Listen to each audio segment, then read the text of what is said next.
김진표 의원 얘기 한참 나오다가 고사 의견을 전달한 거 아니냐 조금 수그러들고 있어요. 정세균 전 의장 얘기 또 나오고 있고 오늘 원혜영 의원이 불출마 선언을 해가지고 이것이 변수가 되는 거 아니냐라고 했는데 김병규 교수 일단 김진표 의원에 대해서는 조금 부정적인 여론들이 좀 있는 것 같아요. 네, 특히 진보적인 시민단체에서 굉장히 강하게 부정적인 의견이 좀 피력하고 있는 상황인 것 같고요.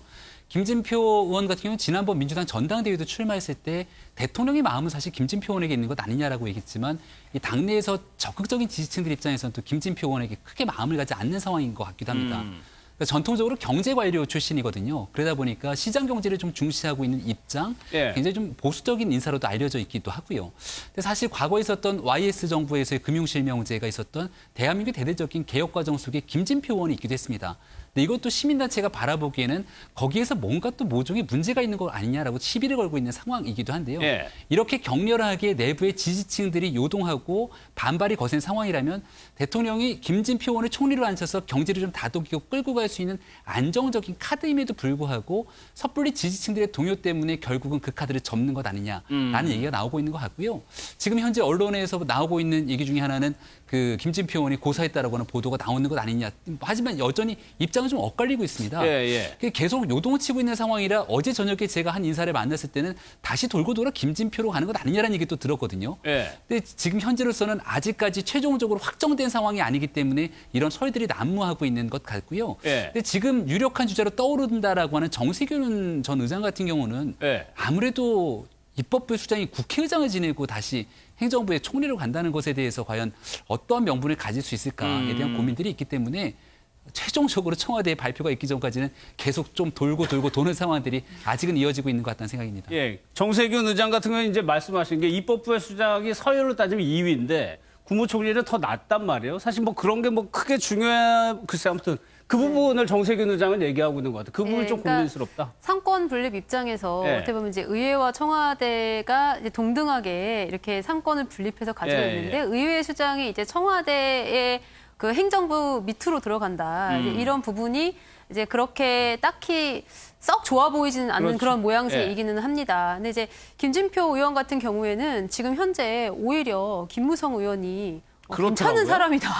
이렇게 지원 사격을 하기도 하고, 그다음에 오히려 진보 시민단체에서 굉장히 이렇게 반대를 많이 하기도 하고, 그러면서 그 반대의 이유가 뭐 양극화를 더 심화시킬 것이고, 어떤 시장 경제 원칙에만 치중을 할 것이고, 뭐 촛불 정부를 조롱거리로 만들 것이다 등 굉장히 격렬한 그런 반대 성명이 나오기도 했어요. 근데 그렇지만 총리가 갖는 그런 위치를 볼 때 김진표 의원도 그렇게 나쁜 선택은 아니다라는 생각이 드는데요.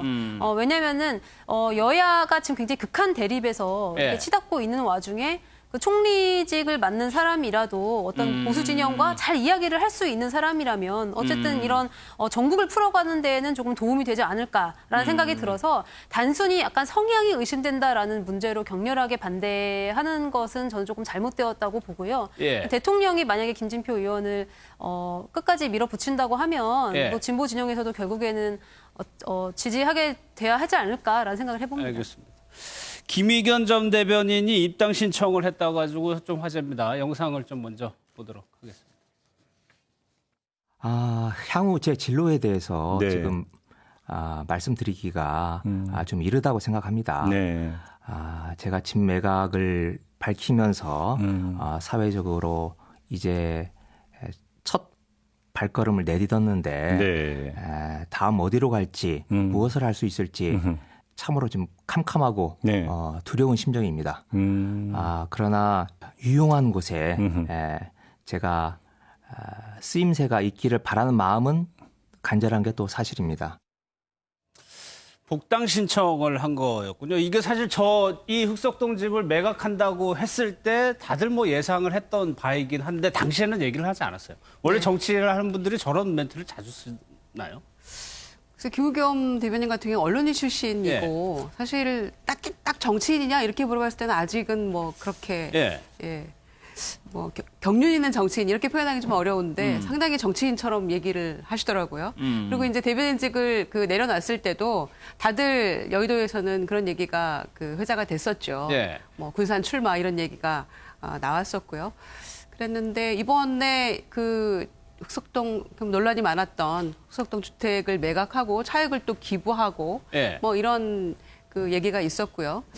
그래서 이제 아마 출마설이 더욱 확실시되고 있는 것 같고요. 또 사무실도 냈다 뭐 이런 얘기도 있기 때문에 두고 봐야 될 문제긴 합니다만 선거에 내년 총선에 뜻이 없고서야 이런 일들을 일련의 이런 과정을 거칠 하겠죠. 필요가 전혀 없다고 예. 생각합니다, 저는.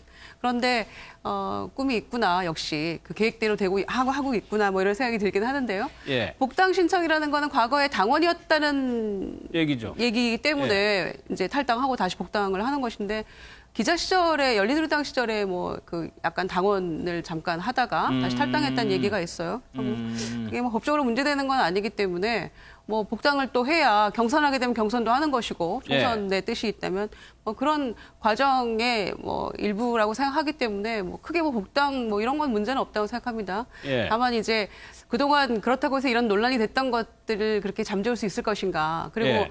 전직 청와대 인사들이 누구나 다 나와서 그 직을 그만두고 나오면 모두가 지금 지역으로 달려가서 총선에 출마하겠다고 하는 것이 과연 대통령께 부담되는 것은 아닌지 이런 것들에 대한 조금 숙고하는 자세는 필요하다고 봅니다. 알겠습니다.